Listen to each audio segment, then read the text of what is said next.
Com firmeza e convicção, vamos às informações. O ponto de partida hoje é aquela declaração do ministro Alexandre de Moraes, lá em Portugal. Ah, sim. A de que o século XXI é o século do judiciário. Isso.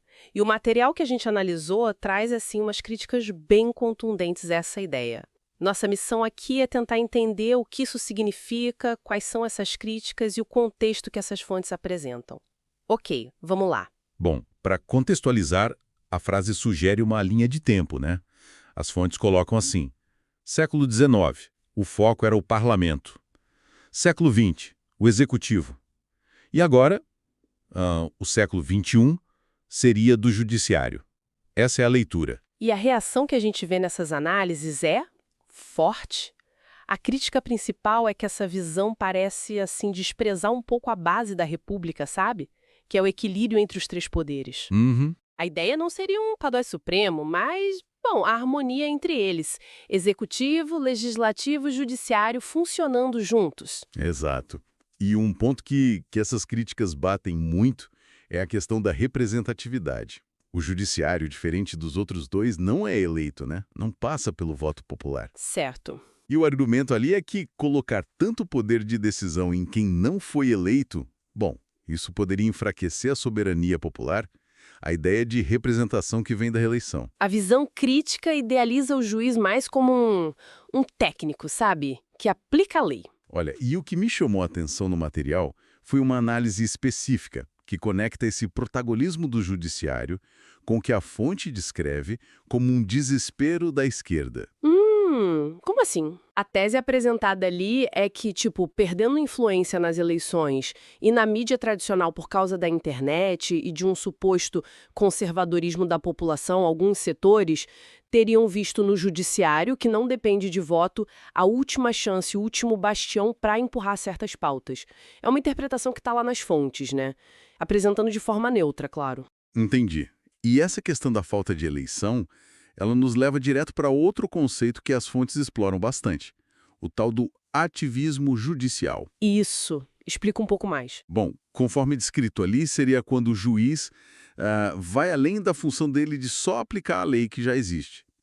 Ele começaria a tomar decisões que têm um caráter mais político, definindo direitos, princípios. Tipo, criando regras novas. Isso. Na prática, seria quase isso. Algo que, argumentam as fontes, deveria ser feito pelo legislativo, que é eleito para isso, né?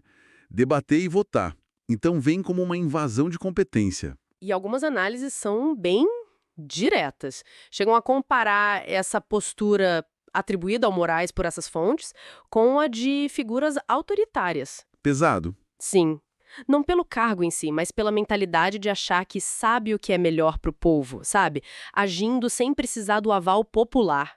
Uma fonte até define ditador de forma simples, alguém que dá ordens e é obedecido porque tem certeza que está fazendo certo. Nossa, e as consequências que essas fontes apontam para esse cenário são preocupantes. Falam em risco de aumentar a polarização, perseguição. Até censura, né? Uma fonte chega a dizer que não existe mais liberdade de expressão nesse contexto que ela descreve. Exato. E argumentam que, historicamente, quando se ignora a vontade popular, isso pode levar à miséria do povo. E tem também a crença de que esse modelo, essa suposta supremacia, não se sustenta para sempre. Usam a frase ditadura nenhuma dura para sempre. Então levantam uma dúvida importante, né? Sobre a durabilidade disso tudo a longo prazo. O material também traz umas notas, assim, irônicas. Lembra que o Moraes foi indicado pelo Temer e que o PT, na época, acreditou muito. Chamou ele de autoritário. Pois é, a política tem dessas reviravoltas. E tem até uma comparação bem ácida com a Idade Média, que a fonte sarcasticamente diz que foi muito melhor do que o cenário atual que ela descreve. Enfim. Então, o que a gente tira disso tudo? Fica clara a tensão que as fontes apontam.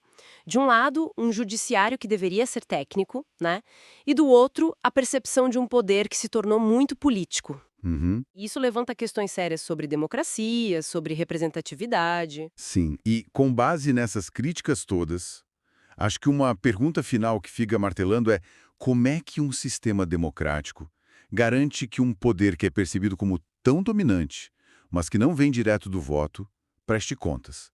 Como ele mantém a legitimidade perante a sociedade? É uma questão fundamental para a gente continuar pensando.